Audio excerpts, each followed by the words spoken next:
They win.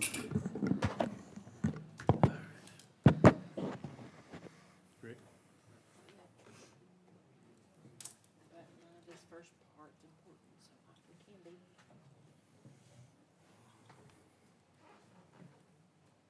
They'll be going to get there. All right, I'm going to call this meeting in order, declare that we do have a quorum. Mr. Everly, would you lead us in the pledge of the flag, please? All rise. Pledge allegiance to the flag of the United States of America and to the republic for which it stands, one nation, under God, indivisible, with liberty and justice for all. Item number 4, discussion and possible action on renewal of any item from the consent agenda. Any comments? No, sir. Okay. Then how about a possible action, regular minutes of June 9, 2025? Make a motion. Is that for the consent agenda? Mm-hmm. Second.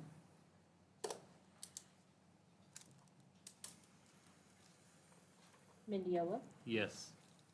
Hamilton, Yes. Moody, Yes. Martins. Yes.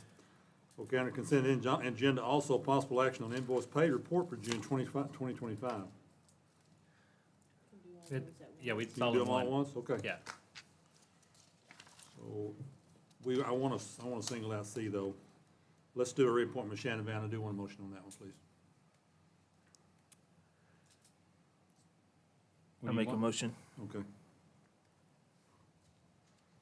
reappoint Shannon Van. Library. I thought it was in the consent agenda. I know, but I want that. Well, then it should have been, Yeah, you gotta take it out, then we gotta vote on it next. Then let's have one motion for did you make a motion for the whole consent agenda? Yeah. Okay, then we're done. Thank you. Yeah. I just wanted the people to know that we have Shannon Van going on the library board. Oh, okay. All right, item 7, discussion possible action on staff's request to reinvest the cemetery. We did get past, did we? So cemetery certificate of deposit with local bank for 273 days at 4.52% interest.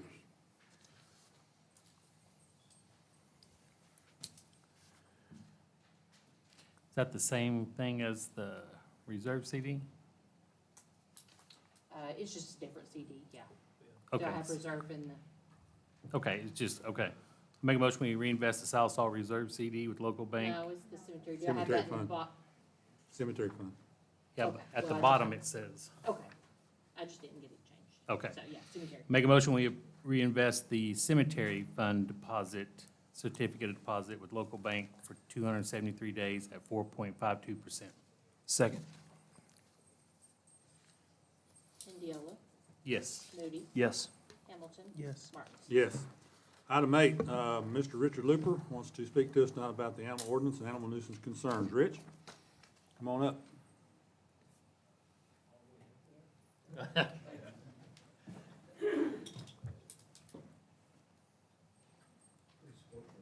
We want to be able to hear you on the microphone there. Well, yeah, I've had a hard time hearing you guys. I'm Rich Looper and developer here in Salisaw, and anyway, I appreciate you guys giving me a chance to hear me out. I'm a little bit at a loss of words because I love dogs and I have no problem with them except when they are bothering residences around. And last January, I thought covenances would do it, but after finding out that they didn't, the city didn't get involved with covenances, it was left up to me. And anyway, we have a problem with people not respecting neighbors a lot of times. And I had a family that lived down the road from us, and they got these two little puppy German Shepherds. This was back last year, sometime last summer. Anyway, they were beautiful, and one day they grew up, and we were having a 4th of July barbecue. My relatives were up, and they got out of their fence and come over to our barbecue, uninvited. anyway, they bayed. This one didn't attack, but he looked like he was going to. I went to get my pistol to do something about it, protect Ben mainly. Kyle grabbed a water hose and he went back home. I told the gentleman, I said, look, everything's fine, but I said, if those dogs had attacked, you'd have probably lost your new home and your new vehicle, because it's just not right. Well, he sent those dogs to school, and they stopped their barking. He got control of them, and I appreciated that. But then this other dog consistently barks, just out of the uncommonly bark. I mean, dogs don't have a sense of, unless they're taught, how to control their barking. And anyway, I went to visit this lady and gentleman and told him, I said, we have covenants about annoying products or things in our addition here. And she politely asked me to leave and don't come back. So my hands were tied at that point. I called Louis at the dog pound. I said, what can we do to get control of this?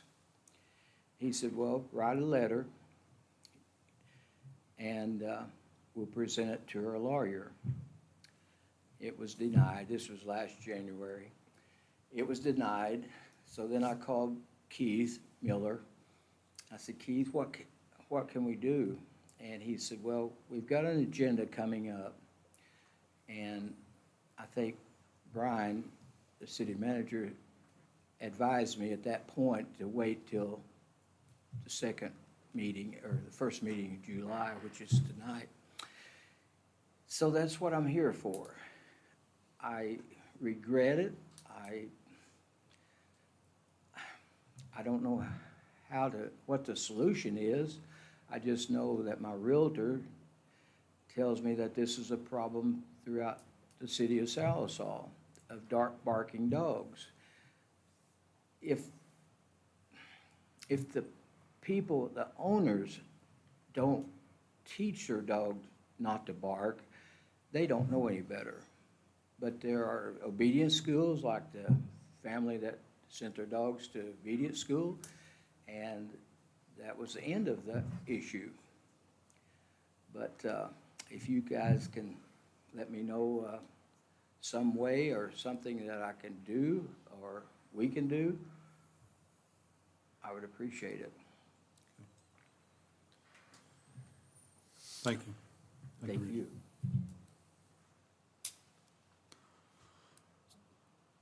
Comment? Yeah, just to Mr. Luper's point, the animal control ordinance is actually up for vote this evening. Does address nuisances now. So not only does a dog have to present a clear and present danger to you or your family, it'll present a nuisance. The dog is unacceptably barking like you're talking about. You call, animal control will come out, validate that response, or excuse me, that situation, and take appropriate action to the point of citing the owner if they refuse to send them to school or to alter the situation. So we will, when the ordinance passes, we will have grounds to stand on to do that absolutely outside of your covenants. Covenants. Even that Louis came over, he had a meter, Hmm? and he said it has to rank up so high to be an issue. Well, I said, this is an issue because it's bothering me. It's- And I don't care what your decibel rating is, if it's bothering neighbors, then So the definition of a nuisance that is in the proposed ordinance is in the context of this code, the conduct or behavior of any small or large animal which molests passerby or passing vehicles, attacks other animals, damages private property, barks, whines, howls, crows, or makes other noises in excessive, continuous fashion, which annoys the comfort, repose, health or safety of the people in the community. Skipping down, it has to satisfy one of four things. First, it annoys, injures, or endangers the comfort, repose, health, or safety of others. Offends decency, unlawfully interferes with, obstructs, or tends to obstruct dangerous passage.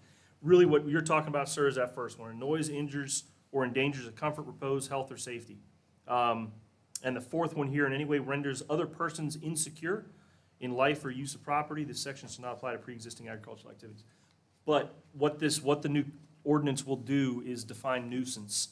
It doesn't have to be a certain noise level. If it interferes with you carrying on your daily life, then absolutely make the complaint. The process is then the animal control officer, proposed process is the animal control officer will come out, validate that that is in fact the case, and then take appropriate action after that. Sure. All right, thank you. Thank you, Richard. Item number 9, discussion of possible action on authority having jurisdiction agreement between the city of Southsaw and the Oklahoma State Fire Marshal. So gentlemen, this is a renewal of an agreement that allows us to conduct our own fire inspections of properties within the city limits. And I'll look over to Keith in the community development. I'm not talking out of turn here. We're renewing this. And it's just an annual renewal as part of our agreement with the state fire inspector. I'll make a motion to approve authority having jurisdiction agreement. Second. Moody, Yes. Mendiola, Yes. Hamilton, Yes. Martin. Yes. Item 10, discussion of possible action on airport land lease agreement between the city of Southsaw and Alpine Aviation LLC for the purpose of constructing an aircraft hangar.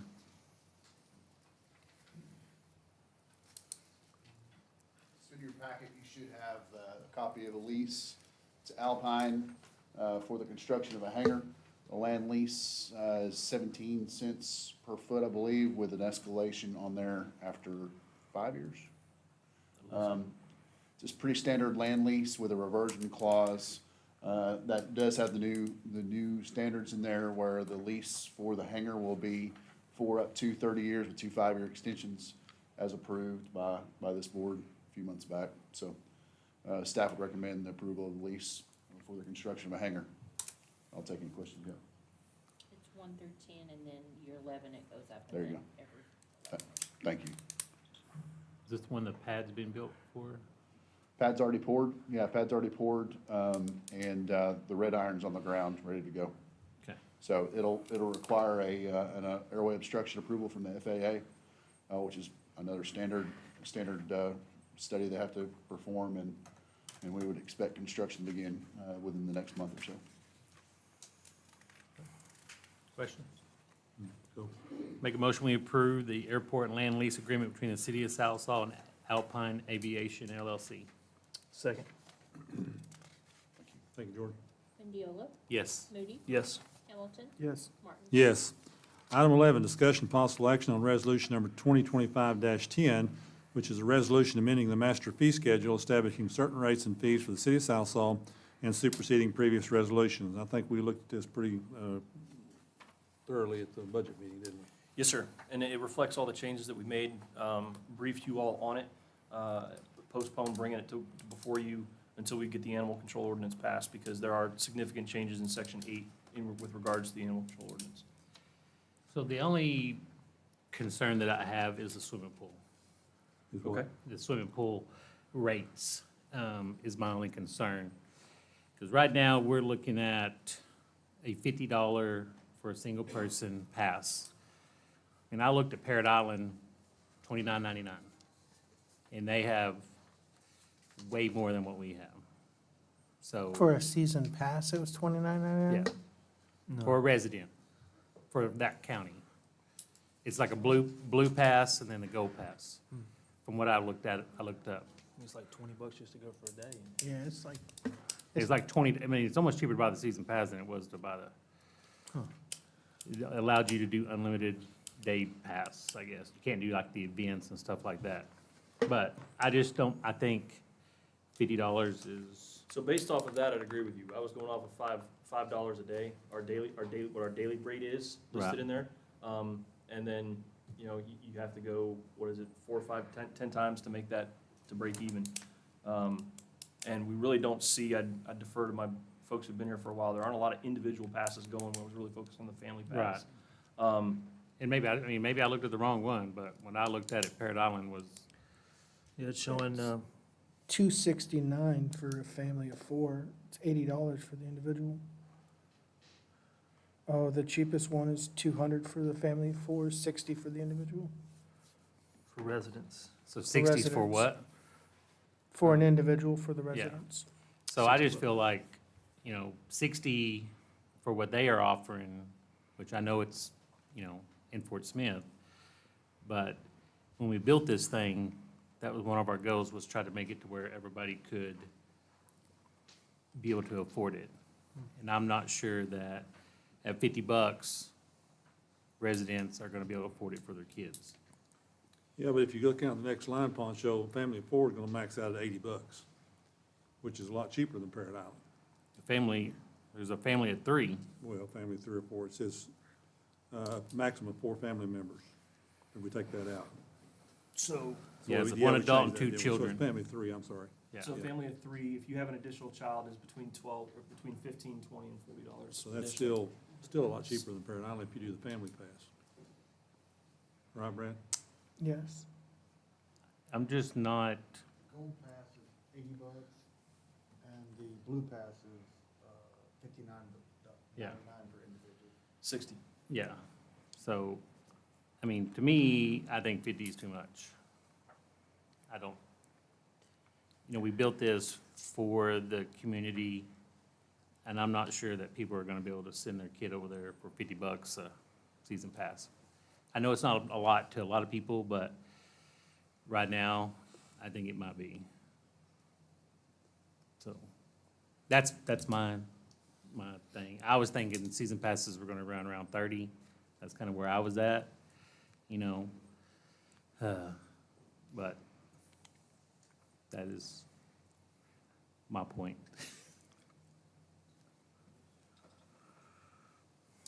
The $5 a day, is fine.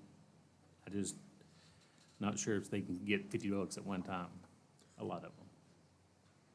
Yeah, but kids 2 to 12 is cheap. It doesn't kick in at $5 till they're 17 or over. Yeah, Right. so absolutely. So $50 is for an adult. Yeah. Kids are significantly cheaper, but if it's too expensive, Well, What do I'm you guys just, I mean, if there's a season pass for a smaller child, 12 and under, that's not $50, but it's gonna be hard when you start, so that 12 and under, one of the things we changed in there, 12 and under isn't coming by themselves. right, Pool's not a daycare. and so, exactly, but I just don't know if, a lot of people are gonna be able to afford that for what we're gonna have, Brad, Kenny, you got a comment? Opinion? I'm sorry? It was 50 plus 10 per person. Okay. so the I'm of the mind that the price is pretty reasonable. I mean, I understand some people aren't, maybe they wouldn't be able to afford it, and that's unfortunate, but I So the- still think the price, Yeah, I mean, a season pass is what it says on there. That is a chunk of change up front. But when you look at it, my comeback to that is, it's 10 days. If you come more than 10 days over a 65-day season, then you've paid for your pass. If you were paying $5 a day, which we were talking is okay as an Right. adult. So on your 11th day, you're going for free, and every day after that. So yeah, that was my thought process putting it together, but if we need to reduce it, then I would look at, I would propose we look at all of them and not just the $5 a day. Right. I would encourage folks to take a look at, if we do this, just be open-minded next year, or excuse me, the following year, after we know how much this is gonna cost us to run. We are increasing the number of lifeguards we need because of the size of the pool and the activities that are in the pool. So operating costs are going up significantly, because it's a different size pool, requires different different maintenance costs, things like that. But also, you wouldn't be buying a $50 season pass for a 13-year-old, because a 13-year-old wouldn't be Correct. allowed to be in there By themselves. unaccompanied. They would have to be in there with an adult.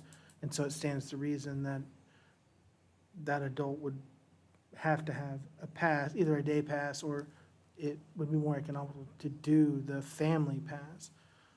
But you have a lot of parents that are gonna bring their kids, and they're not gonna wanna pay $80, because most likely that parent's not gonna get in the water. When you have a swimming pool packed full of kids, Well, that's a good question. You know. Do they have the option to not, if a parent comes in and says, well, I'm bringing my kid and I'll be here, but I'm not gonna swim, they're gonna have to pay the door fee. There's, you're correct, there is not currently a delineator, there's not a separate fee for folks who aren't going to swim that are coming to the pool. I don't know how we would enforce that either. right, I That's- mean, and I think if you go in, you pay. Yep. You know, but I just don't, to me, when I was a kid, if it was this rate, I would never go. I never got to go. But Now, my the kids kid's would've not got gonna to pay it go. though, Pancho. A kid's not gonna pay that much. The kid's gonna pay a lesser rate. They're not gonna pay the $50. Well, season pass is $50 for whatever age it is. There's no debate in between if they're 12 or 5 or 6 or 16. It's $50. See, we don't make that clear. So single person pass is $50. Yeah. The one adult and 2 kids, so mom, and I apologize if I'm coming across sexist, but mom bringing her 2 kids at any age is $80. So it's Right. 3 individuals getting in the front. If she has additional kids in tow, then it's 95, 100, 120, depending, or if dad wants to come too, it's 120. So the individual price for an adult season pass actually goes down to 40 if they're part of a family. And again, my thought process there was 10 times and you're going for free after that.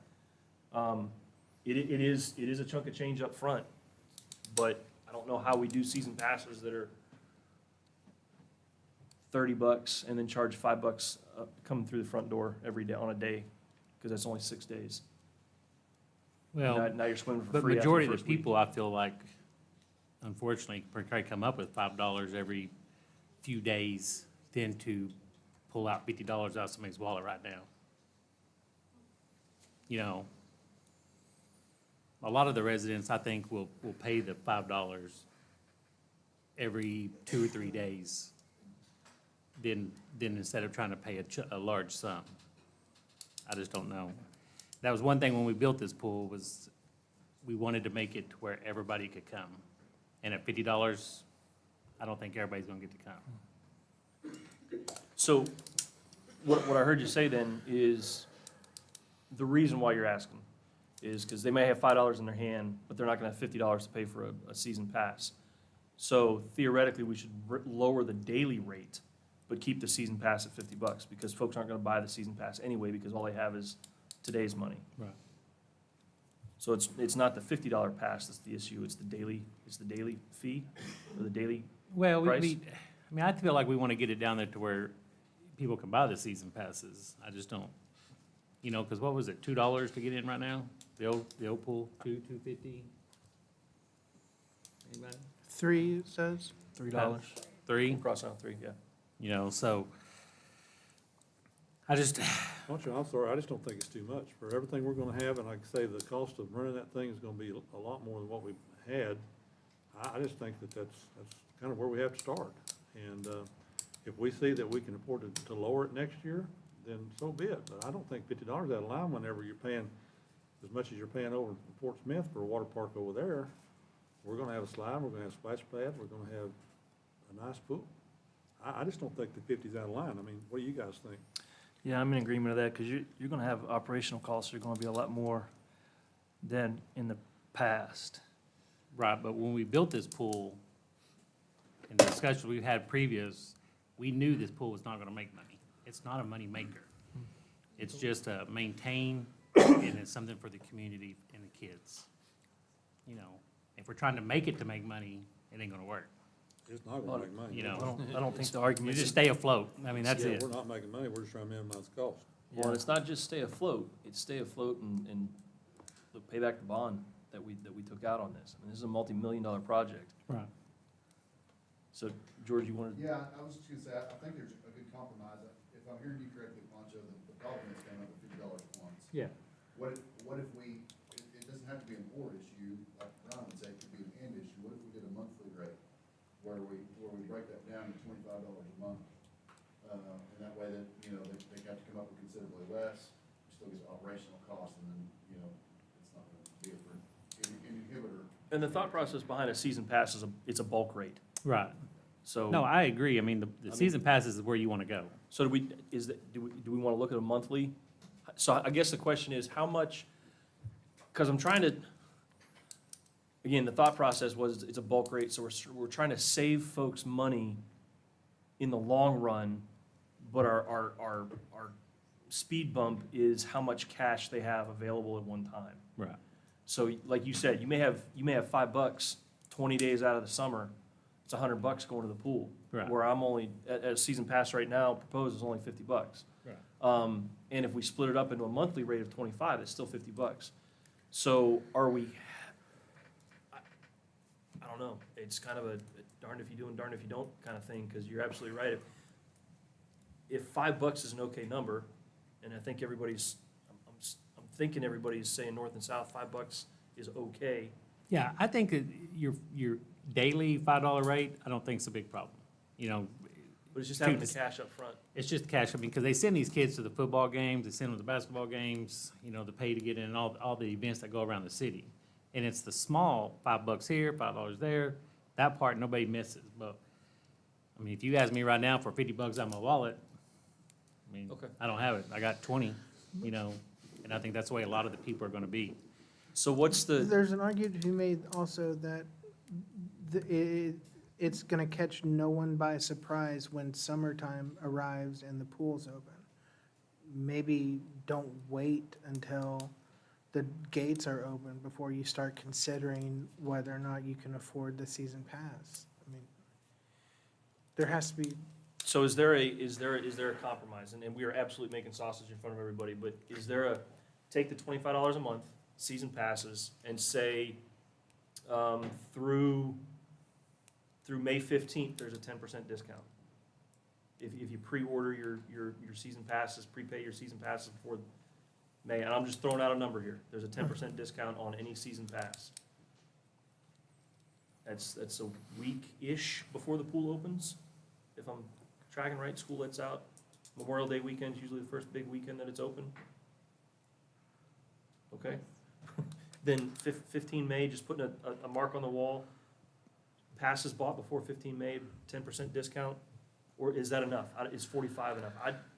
here's my biggest concern is I don't think that a lot of, I think we're gonna get more $80 passes than we are $50 passes to begin with. And if it comes to the pool being open for the first year and we evaluate the expense versus what we're able to draw in, and we realize that the discrepancy between those two numbers is such that we have to raise the pool rates, that is not gonna set well with anybody. So if we arbitrarily lower them than what they are now, and then we have to in a year come back and say, well, we're gonna raise rates, I wouldn't wanna be in this chair and have to do that. And that second year of operation won't be next summer, it'll be the summer after. Yeah. So you're looking at summer of '27 before we'd have to, so next year, the rates that you're looking at are absolutely a first stab, an educated guess at what it's gonna cost to cover the costs. These are not making money off these rates. But if we, again, that's the risk. If we I mean- lower it too far, we come back and say, oh my gosh, we're well underwater, no pun intended, but we're well underwater with this, we need to raise the rates. That's the risk that we're running, as opposed to going in and shooting high, oh crap, we can lower these the second year. I'd rather have a Yeah. possibility of lowering them than raising them. But is there something, So again, I go back to, we're I trying like to, the we're trying to discount save for the folks money. preseason, Yeah. the pre-order. Yeah. Trying to I save like folks that. money over the season, but it does require an upfront investment. That's more obviously than a season pass would be. Right. I mean, I know what they see at the pool a lot, not trying to be judgmental, but I do know that, like, under 16 has to be accompanied by an adult. And I know a lot of kids come and it ends up being kind of a babysitting thing, and the older kids tend to cause a lot of trouble for the lifeguards and all of that as well when they're there alone, because they don't have to be accompanied. And, you know, sometimes they get thrown out or don't get invited back, you know. So I think that's something to be considered too, that, you know, if you're sitting there just lifeguarding and then you have a teenager who's constantly keeping your attention, and those lifeguards can't focus on the little ones that maybe don't even know how to swim. So I mean, it's kind of a balancing act there too, as far as responsibility goes, when you do have the older kids that aren't accompanied by an adult. I'm in favor of a pre-sale discount. Well, we can pass the schedule and have an amendment to the motion that we're gonna consider a pre-sale, a discounted pre-sale. I mean, because there's a lot of stuff in here that needs to be taken care of besides the pool fees. So we can pass this master fee and have an amendment to that motion that says we want to consider a pre-sale discount on the pool fees. If that would be, that'd be okay, Pancho. Or just reconsider the fees altogether if. But I hate to put this off another month because. No, all the pool fees, not just a pre-sale, but we can come back and But restructure we need to pass the these. schedule, and we could come back on the pool fees later if you want to. We need to pass this thing, though. They're not effective till September first,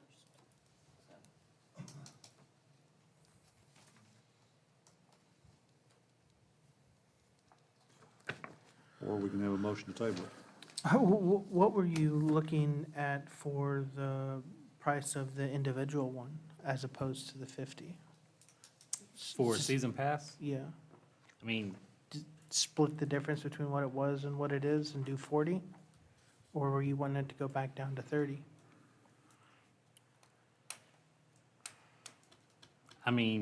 I would keep it around 30. The more I think about it, I do think that we're gonna get significantly more $80 ones than the single ones. So in all honesty, I'm not opposed to changing that back to 30. So if I could, here's what we're saying. $5 a day, you come here for 6 days, so in 2 weeks, you're making your money back. In that second week, Tuesday, if you only go Monday through Friday, I'm not even saying going all 6 days, but that's what we're saying is your 7th day is free. 7th and beyond is free for a 2.5 month-ish season. If that's what we want, okay, As an But that's adult, as an adult. Essentially, That's it's what we're saying adults at only. 30. Yeah. Okay. Chief also just said that, Parrot Island offers a 15% discount to veterans, and if you order early your season pass online. For Parrot Island. I think if we make the compromise and go back to 30, I don't think that's gonna be an issue. I mean, because your $30 basically is only going to affect Adults. Adults. adults, you know. Y'all, if $30 is what we want to do, what we'll do, if that's what you want, we'll lower the additional cost in the season pass as well, or the family pass, to make that match. I mean, I think the $80 for the family, the mom and the 2 kids It's is the fine. additional, if you look at the family pass, if you're ordering a family pass and there's 2 adults, mom and dad want to come, and dad wants one too, right now it's 40 instead of the 50, but Hmm. we can lower that to the 30 if we lower the individual adult Oh, pass, per additional 17 Yeah. plus at 40, yeah, okay. Yeah. we'd make that one 30 as well. Listen, I will compromise. You don't want to go 30, let's go 40. That's as low as I think we should go. You know, 40. I just feel like 40? This is low. Okay. I don't think we should go any I will lower do than 40 Okay. and be comfortable, not, pretty comfortable. You know, I just feel like 50 is a big chunk. Yeah. You know, if 40 will make it easier on the additional 17 plus, then I think that's fine. Mr. Luper's got a comment. Do what? Mr. Luper's got a comment. Chris, said enough tonight, but take for example, Silver Dollar City, a season pass is pretty expensive, but you have a lot of people that have the money to pay that season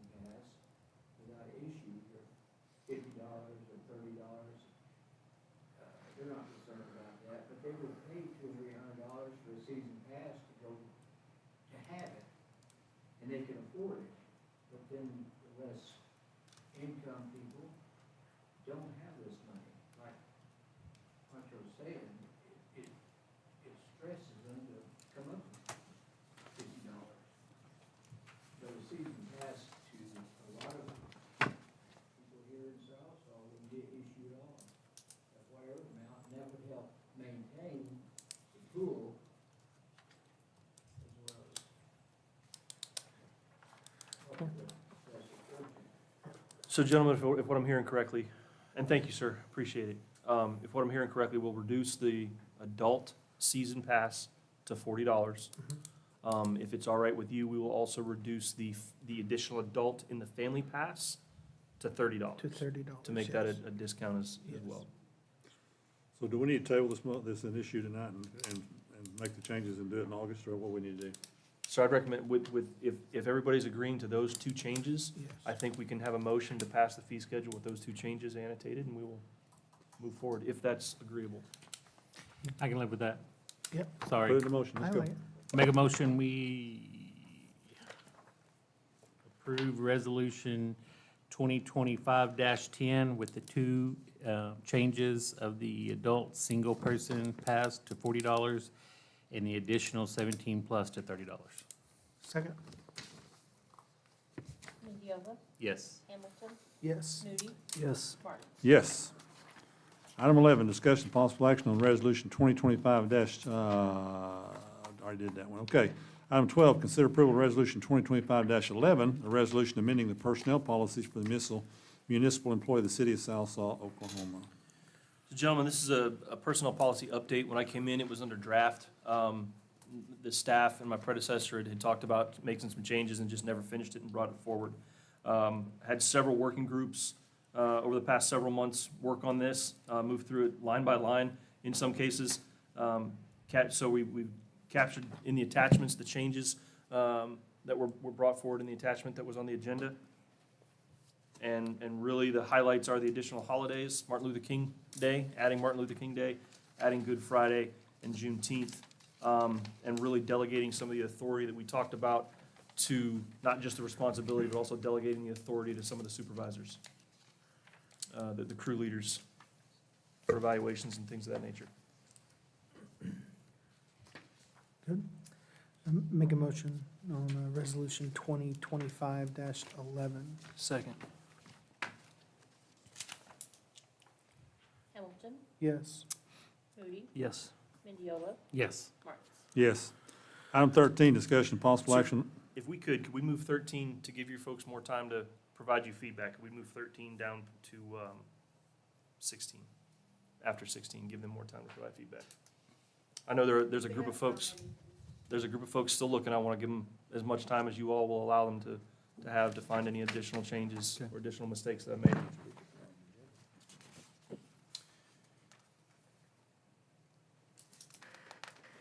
you can't speak if we're on the agenda.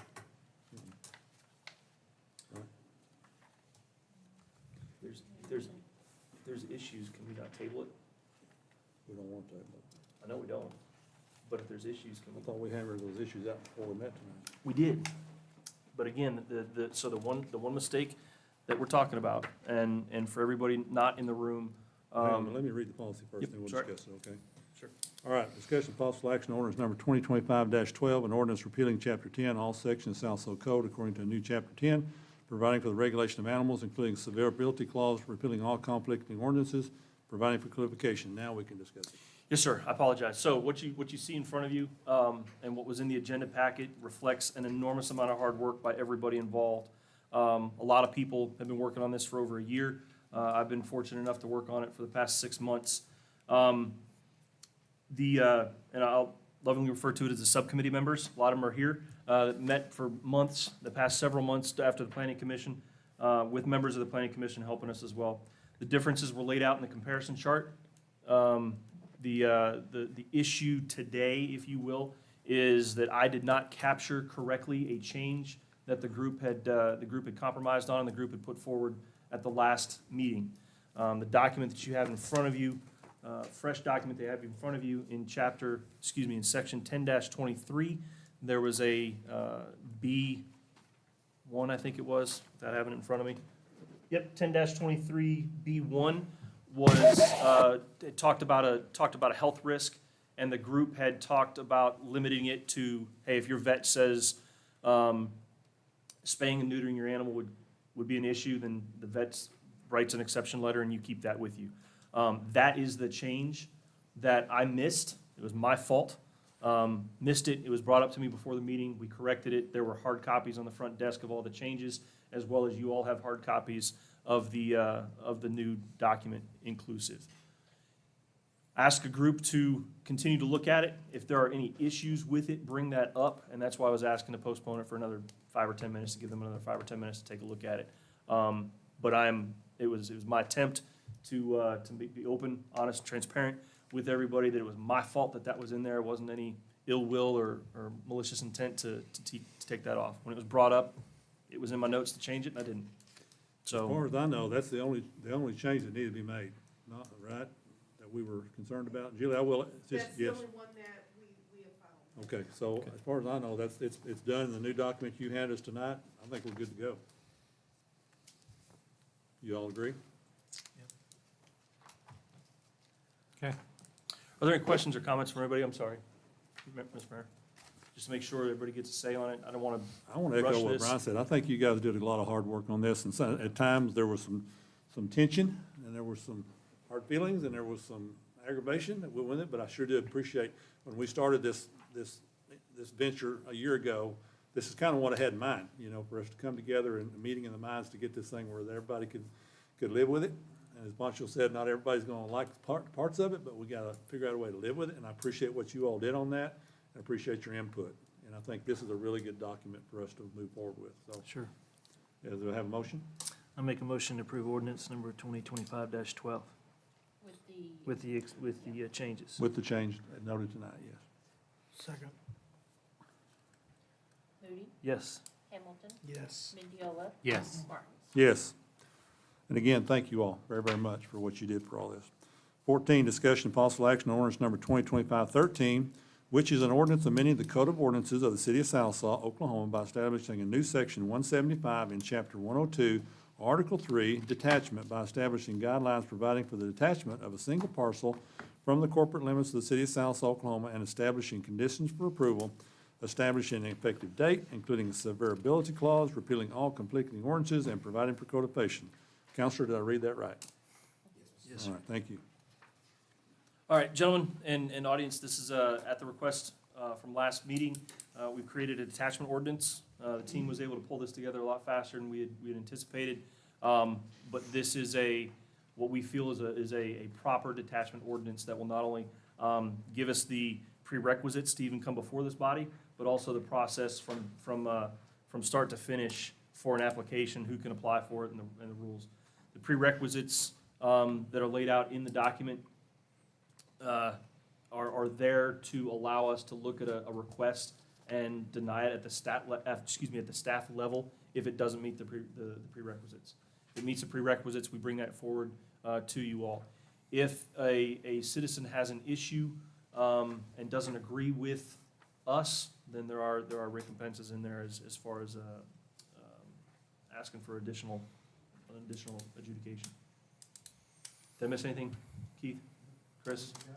Okay. I think this is good, much needed. That's a good document. Yep. I make a motion to approve ordinance 2025-13. Second. Moody, Yes. Hamilton, Yes. Mendiola, Yes. Martins. Yes. Thank you. 15, discussion possible action on purchase order number 105971, issued to Spatco Energy Solutions of Fort Smith, Arkansas, in the amount of $240,000, $396.77 for removal and replacement of 2 fuel tanks located at the equipment maintenance shed. So gentlemen, this was brought to you during the budget. This replaces our 2 fuel tanks that are actually buried in the maintenance yard that the city uses for fuel. They're beyond their life expectancy. We attempted to get 3 quotes. Spatco was the only one that returned with a one, a capability of doing it. The other company we contacted did not have the capability of doing a below-ground or buried fuel tank. They do it above ground. And Gene, you want to refresh everybody the difference between the two and why we're going with buried versus above ground? We don't have room. There's no room to have them above ground. So it would take up a lot of space that we currently don't have. When you look at the size of vehicles we have and the size of vehicles that we're fueling, there's turnaround space and diameter that we just don't have if we take out room in the yards with an above-ground tank, or tanks as this may be. What's the time frame to get all this done? It takes 8 weeks for them to get installed And, and 6 months lead time on the tanks. and what is our solution for the lack of availability for fuel while they're doing this We're work? working that out. We're gonna get with Littlefield and they're gonna get us some drag tanks. And, we're gonna fill them weekly.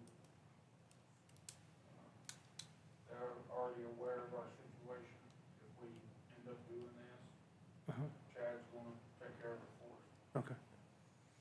And that's already in the works, you said, then, Well, we Dis- talked the about conversations. Discussions have started, yes, sir. Okay, And alright, we've got about, about it. alright. we've got about 6 months, at least 6 months before we have to take our Sure. current tanks offline.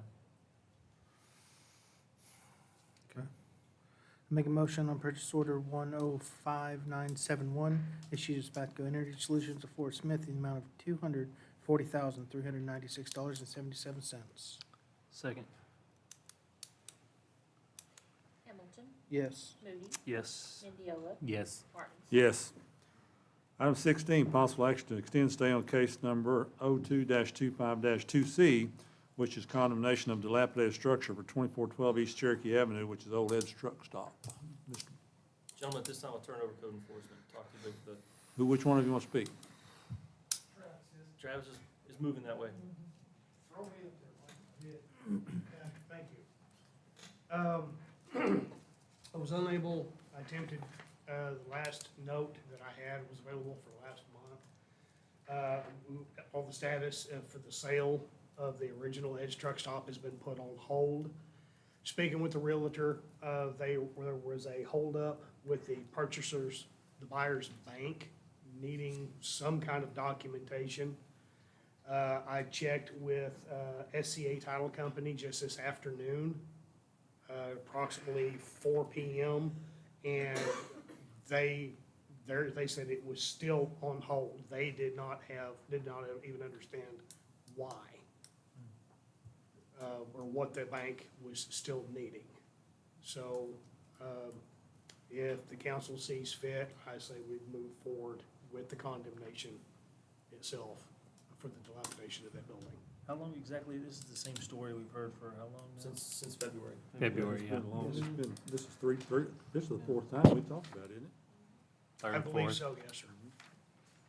The agenda item is to extend the stay. So you all granted a stay in February, and we've been Yes. extending it, I believe the first stay was 90-day stay, and we've been Yes. extending it 30 days since then. Yes, and what So you just is want to, being you want to change proposed this? is We not want to to extend remove it. the stay. We recommend removing the stay, which would invoke the condemnation of the property, or return the property to condemned status. Well, we talked about it in 210, 4.3, and 5.6. We talked Yes. about it 3 different times. My point is, we're not voting to extend the stay, we're voting, That's what the agenda To- says. yes. Yeah. So we would want to, So the Not recommendation is to extend the deny the stay. stay, or to Okay. vacate the stay, yes. which would allow the condemnation to move forward. Okay. That's your Yes. word. Let's talk out of turn, Well, sorry. then I make a motion to not extend the stay on case 02-25-2C. Second. Hamilton, Yes. Moody, Yes. Mendiola, Yes. Martins. Yes. Okay, possible action to convene an executive session for the purpose of conducting a 600th review of the performance of city manager as authorized by Title 25 Oklahoma Statute 307B1. Mr. Pace, do you recommend that we go to executive session?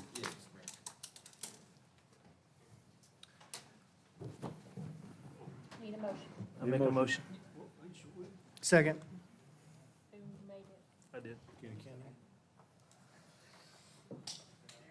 Moody, Moody, Yes. Hamilton, Yes. Mendiola, Yes. Martin. Yes.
Yes, Mr. Mayor? Make a motion? Second. Hamilton, Yes. Moody, Yes. Mendiola, Yes. Martins. Yes. Item 19, possible action and direction pursuant to executive session. As far as I know, no votes were taken, no direction was given. I think we can move on. Everybody agree? Yes. Thank you. Let's receive an update on economic development and grant activities.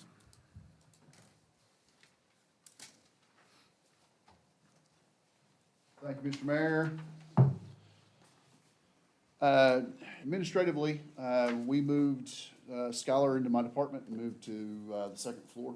For those of you that weren't aware, in the middle of that move, we got a little bit of rain. And so when that happened, the Boys and Girls Club flooded out, as you all know. And so I would just like to take a moment to thank our police department, our fire department, all of our first responders who responded appropriately, swiftly, and kept that from being a worse situation than what it was. With that being said, you know, we are going to have to do some serious thinking about how we're going to move forward. We started with mitigation at the Boys and Girls Club. The estimate for that was, one of the estimates we received for that was over $200,000. And quite frankly, the club does not have that. And so, we have been in contact with, some faith-based organizations. First Baptist Church is going to allow us to move in for a couple weeks on the interim. United Faith is going to allow us to, go after that 2-week interim period and stay there, unofficially. But we got some things to work out. We'll have to vote on those as a club, but that's looking at how it's going to be. And basically, we'll stay at United Faith at the old Journey building until the new club is constructed. With that being said, we met with the surveyor out there today. They've got, you know, we've already done the data testing, the geotechnical survey of that ground. And so, and we'll meet with the architect on Monday. So that project is moving forward. We're going to have a capital campaign as a club. That's outside of the city, of course. That's the Boys and Girls Club will have to have a capital campaign to finish up that project. That being said, I feel good about the direction we're headed, and we'll have that project underway. You know, the county has offered to help us a little bit. I think Mr. Miller is gonna help us a little bit, just to make sure that project kicks off and is completed as expected. Do you have any questions about that whole process? Okay. OWRB grant, we closed out. We had a final inspection, you know, the Drake Leadington Water Loop. It was a great project. Was funded 50% by OWRB. Completed that project under budget. We were able to, I think I've told this board a couple times, we were able to reorganize that project and fund, with the remaining budget, the Country Club lift station. So we will be moving that project, I think, did we award, or we're getting ready to award the contract for the lift station at Country Club? Been awarded, so, yeah, so we'll be, that funding will be available for that project as well through OWRB. BVP, reimbursement received for the ballistic vest for the police department. We applied for that in March, received it just the other day. Oklahoma Arts Council, we received funding for it for Diamond Days. T-Mobile grant has been closed out. While that grant funding has been expended, we're still improving that dog park. We added some benches. I've been informed they've been received, but the weather's prevented us from installing those. So, ICMA grant, we've applied. We told you about that for the Workforce Development Summit we'll be hosting in October. We've applied for the first round of that funding, and so that'll close out my portion of the grants. As far as economic development, Millicent is continuing with our progress on the project. We had a little hiccup with the electric about getting service installed there. I think we're moving forward. We got a solution. I think everything's running like as it's expected to be. Housing Development Summit is being hosted by NORA, Northeast Oklahoma Regional Alliance. There will be about 3 of us going to that next week. and so they'll give us some solutions for housing.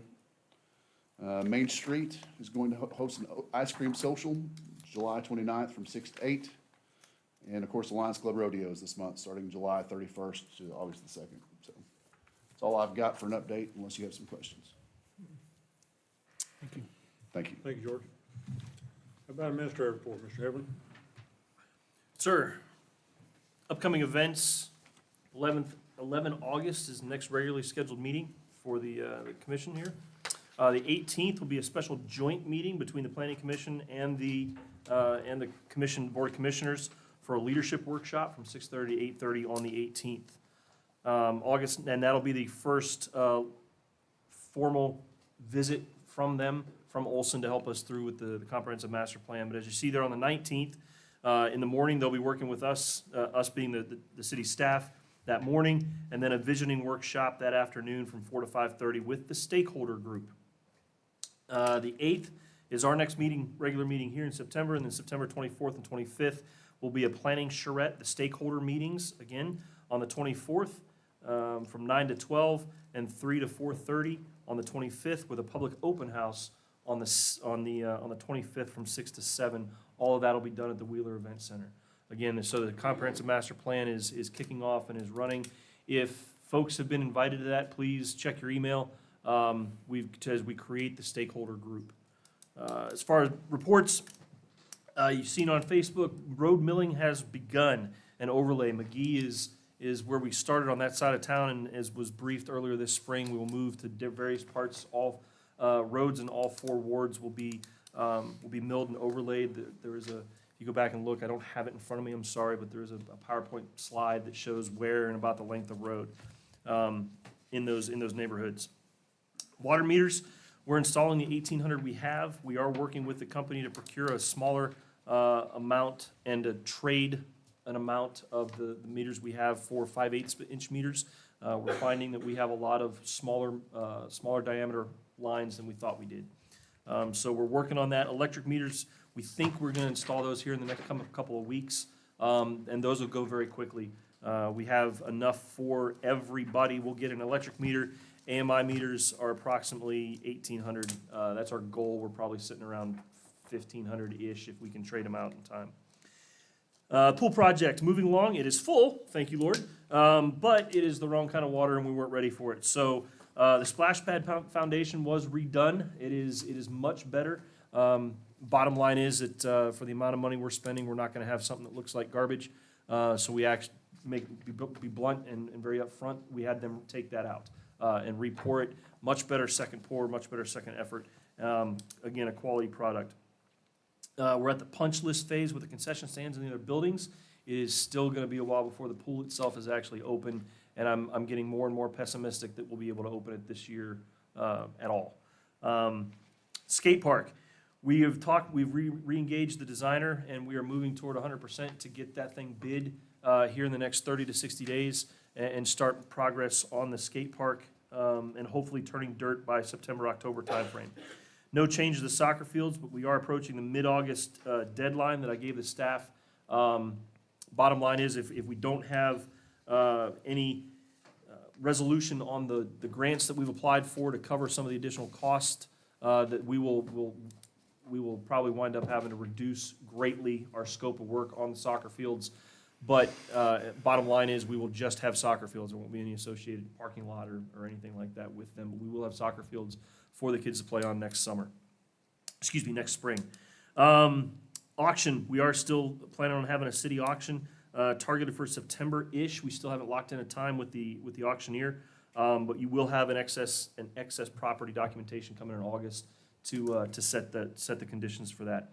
Property insurance, we've officially changed to OMAG for our property insurance for the city, and that's saving us approximately $160,000 this year just in insurance. Probably something that should have been done a long time ago, but our insurance provider, we had a long history with them over 30 years, but they finally said no, and we realized the savings. A couple of things that are going on in the neighborhood. Right out here, you'll see the crosswalks are being painted. One of the things that came out of the walkability study was, you might want to dress up your crosswalks. What we're doing and what you'll see over the next 2 days next day, is culturally significant to the Cherokee. Designs and pictures on the crosswalks that lead to the Sequoia Building. The nation has done a lot for this community, and it's just a very small token of our respect and giving a little back to represent their culture. And finally, gentlemen, well, not finally, but next to last, the kayaks are coming. I keep pinging these folks. We should, using a weak word, should have delivery by the end of this month. They haven't given me a specific date, but we should have delivery by the end of July is what they said. You want to round up everybody to go outside? No? First word sounds like. Oh, yes. So next to next last. Community development has moved to the, what's the address? Thank you. They've moved over to the Quisenberry. They're now part of the rest of the city complex over there, the city, the city complex. Finally, what I would like to do is personally thank not only the city workers, but also the city residents and everybody who helped out with the rain. We had, according to my source, we had just over 5 inches of rain in 2 hours on Tuesday morning for a total of 7 inches over those 12 hours, close to 7 inches over that 12 hours. Very flexible Herculean effort to get folks to a person I've heard say that they've lived here their entire lives and they've never seen it flood that bad. We were experiencing flooding in areas that we normally don't see it, and the city learned a lot of lessons learned. The staff has already sat down and captured the timeline of what happened and things that we can improve on. One of the easy ones is, hey, we need to put somebody out on 69 heading north to tell the trucks to hit Cherokee and head east. Back to I-40, get up on I-40 and go around instead of trying to come through town. We all know is blocked because the pumps are overburdened at the underpass there on Cherokee. So just something simple like that. Hey, blinding flash the obvious, but that's one of the improvements we'll have for next time. Knock on wood.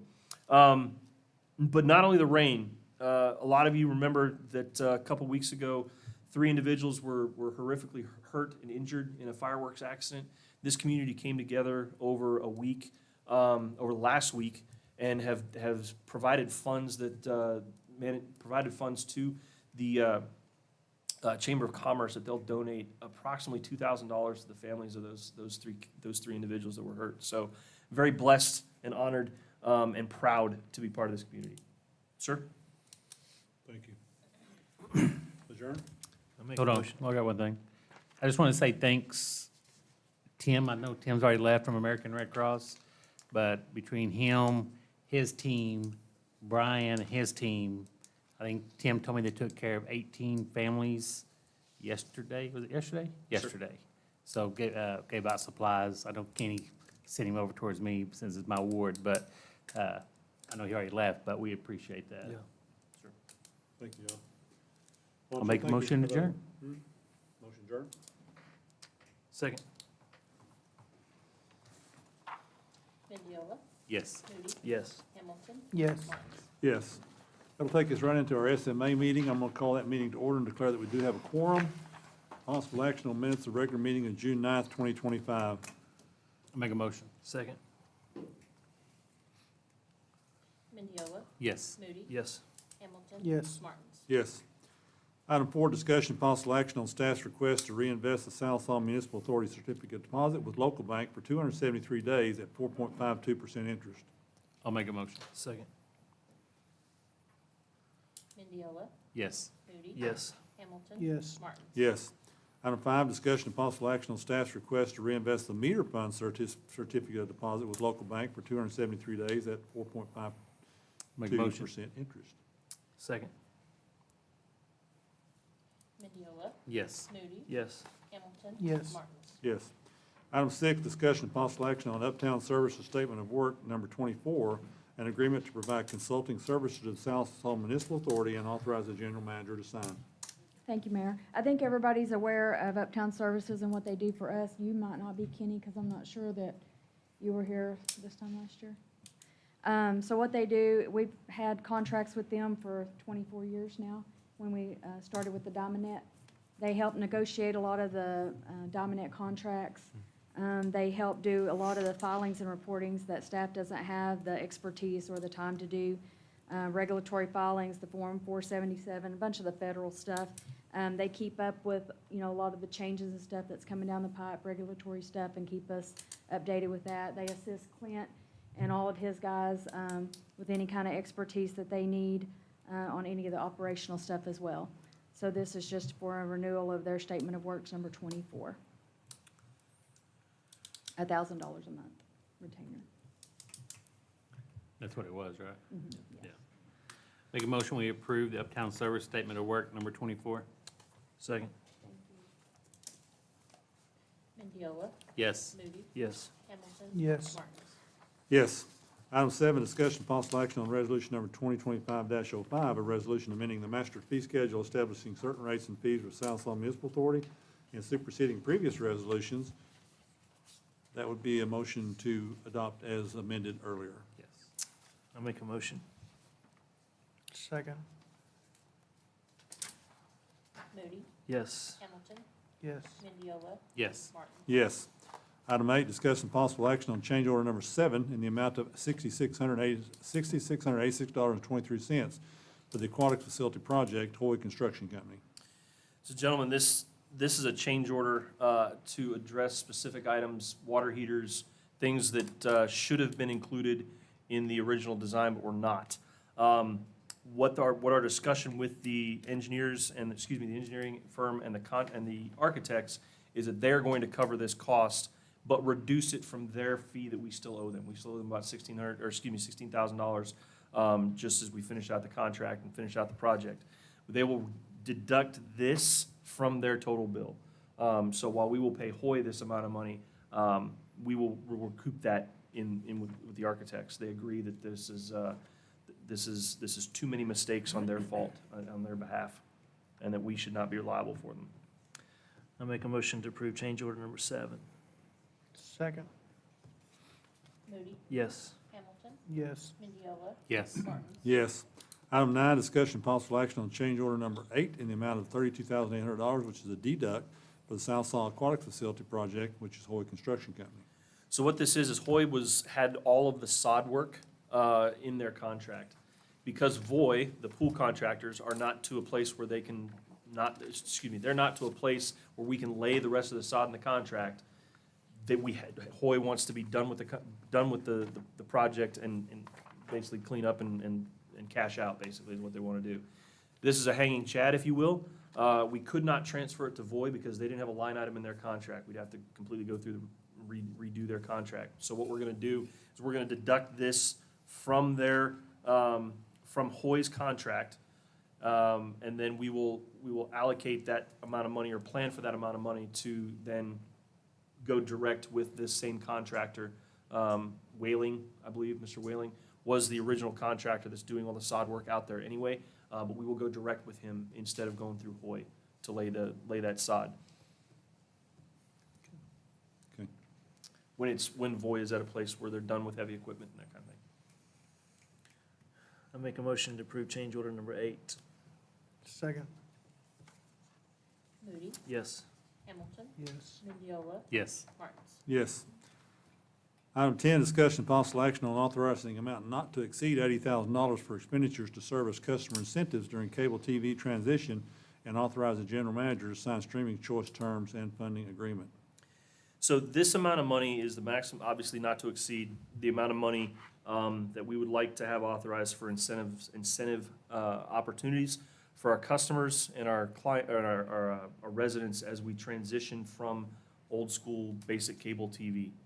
This will allow us to incentivize those individuals, to pick up DiamondNet as streaming customers, and then with what we're calling white glove services, a DiamondNet individual will come out at an appointment timeline. But you as a customer set up an appointment, they'll come out and walk you through how to do that transition. And this $80,000 is an incentive package. Talking with My Bundle, who is the company that we're moving with through this process, in their 10-year history, however long they've been there, they've actually only ever recouped or spent $40,000 of this because it's a pay-as-you-go. So as customers use the incentives, and use, because what they do is give them credits cards. They're not gift cards, they're credits cards. They're digital credits that they can then use to apply for, apply to their bills or sign up for streaming services, et cetera, et cetera. But they've only ever had that at 50% reimbursement. So while it says $80,000, we fully expect to spend way less than that. We will be rolling this out with a press release that we just looked at today. And we do have an incentive package that, as we move through initial transitions and then through the holidays and Black Friday and Cyber Monday, we'll have different incentive packages throughout the year. January 5th right now is the day that if you're on old school cable, it goes dark on January 5th. Now, how do we pay for this? We would pay for this in programming fees. Right now, we pay approximately $60,000 to $70,000 a month in programming fees. So this would actually pay for itself by the middle of February in a month and a half. I have a question. Now, are channels gonna stay intact? I mean, we're not gonna lose any more channels, are we? We lost 2, we lost 8. 10 has been intermittent. I've had some complaints with folks this week. And so we're not losing ABC as far as channel 10, that's the only one we got with ABC. Are we gonna lose it then? So your cable, your old I mean, as school, far as the network channels, we're still gonna have a way to get ABC, NBC, CBS? Yes, there will be a way to get them, not through us, but through whether it be YouTube TV, Hulu. You have to get them through your streaming. Streaming service. It won't be, they'll be using our data service, but not our video service.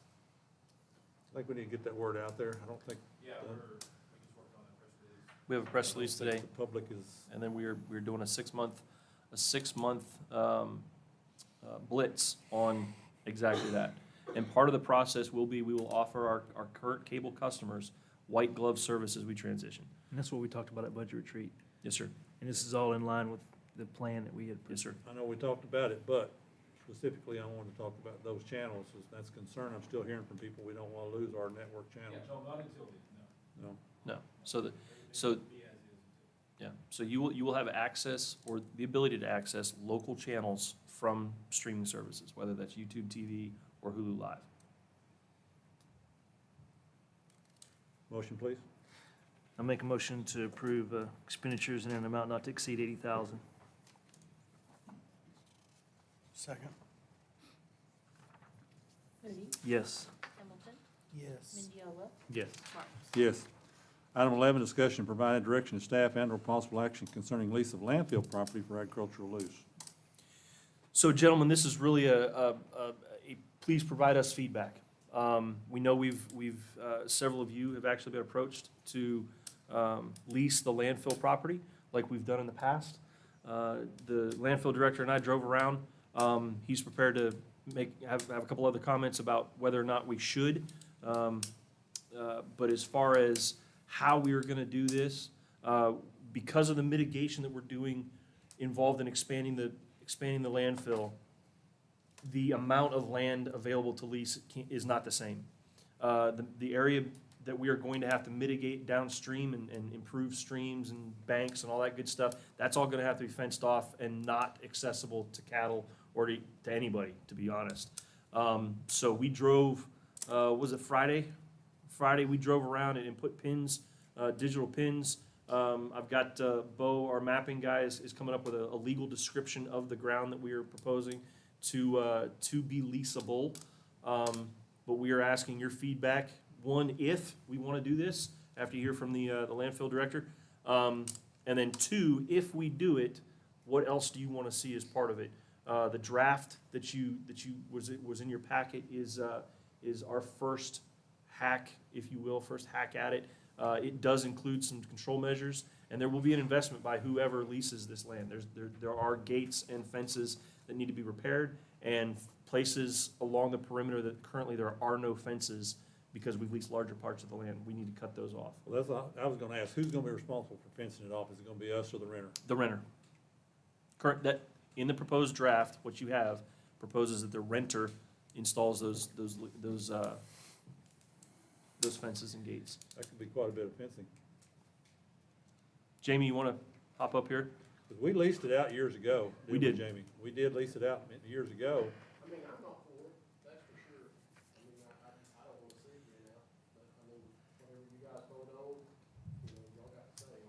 So, But I mean, there's a lot of money and a lot of equipment that's, they're not gonna be able to access it the way they used to, because that's all gonna be mitigated. So they're gonna have to go right down the landfill, road, down the gate, open the gate after hours when nobody's there. You got millions of dollars worth of equipment, tools, diesel, all that stuff out there. There's no way to watch over it, you know, I mean, you don't know who's gonna be out there. I mean, of course, the leaser or whoever leasing it is gonna have to, you know, they'll be there. They got people that works for them. Before, with every other leaser that we've ever had, you go in there 2 times a week because the fences are not no good, and on the lease, it always said that they was responsible for that. Well, even like the last one that we had, he leased it, he's out of Stillwell. I call them because we got cattle in the landfill, maybe once, twice a week. Well, they don't get here for 4 or 5 hours to get them out. We can't do that. I mean, we got trash coming in as soon as the gate's open. They're waiting on the gates to get open. Well, we're rustling cattle and herding cattle out there because they're not here to get them out. You know what I mean? So that's the downfall on it. But, you know, if y'all wanna lease it, you know, we'll go through it again. But that's the reason why we quit leasing it 8 years ago, 9 years ago. it is disruptive to operations. It is absolutely disruptive to operations. You heard from Jamie when I've got, What we looked at was gonna be about 500 acres. yeah. It was 890 the last time, but, you know, I mean, with the mitigation, it's gonna be mitigated out. And like I say, the biggest problem that the leasers wanna have is he can't come in and get his cattle and stuff. All of the working pens and chute and all that over there by the building, they ain't gonna be able to access it because that's all mitigated. And they won't be able, it's gonna have to be fenced down the creek, they can't cross it, they can't bring cattle over.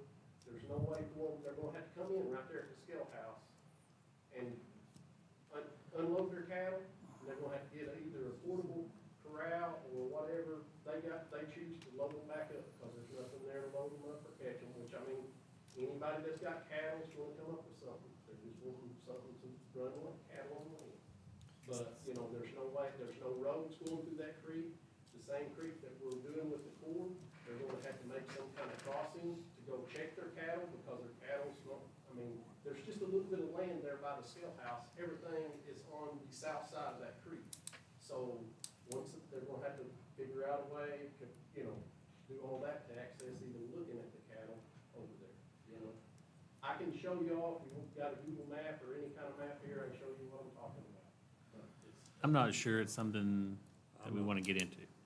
I'm not interested in We it. don't recommend it, but again, as I've told you, I'm a how guy, not a what guy.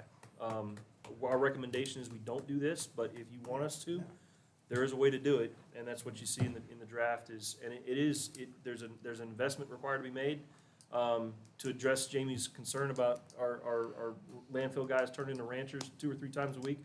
There's penalties and fines in there.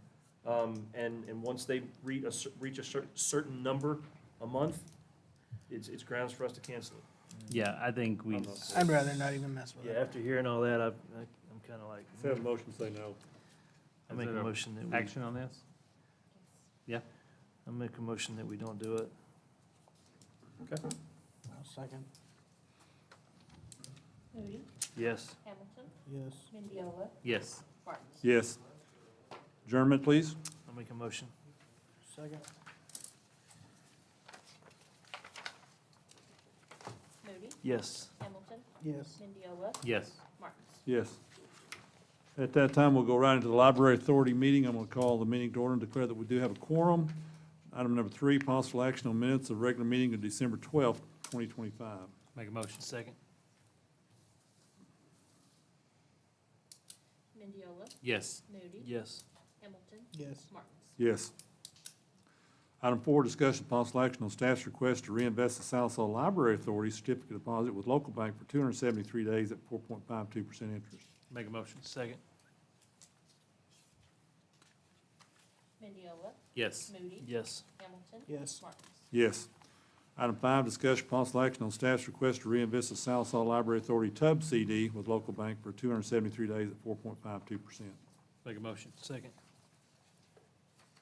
Mendiola, Yes. Moody, Yes. Hamilton, Yes. Martins. Yes. Adjournment? I make a motion. Second. Moody, Yes. Hamilton. Yes. Mendiola, Yes. Martins. Yes. Take us right into the Economic Authority meeting. I'm gonna call that meeting ordered to declare that we do have a quorum. Possible action on minutes of regular meeting of June 9th, 2025. I'll make a motion. Second. Moody, Yes. Hamilton. Yes. Mendiola, Yes. Martins. Yes. Item 4, discussion possible action on issuing payment to OSU Center for Health Services in the amount of $262,566.27 paid in 8 payments for the hospital authority. I just wanted to make a note, that when they approached us with this item, they wanted us to pay one payment of 8 for $32,820.78. And so we just agreed, Kim and I, reached out to them to make sure that we would just approve it for the full amount of the $262,000. That way we don't have to bring this item back to you for the next consecutive 7 months. They still may have other payables at, the meeting next month or whatever, but we just won't have to bring this one back 7 more times. Okay. Make a motion to approve the invoice payment request? Second. Mendiola, Yes. Hamilton, Yes. Moody, Yes. Martins. Yes. Adjourn? I'll make a motion. Second. Moody, Yes. Hamilton, Yes. Mendiola, Yes. Martins.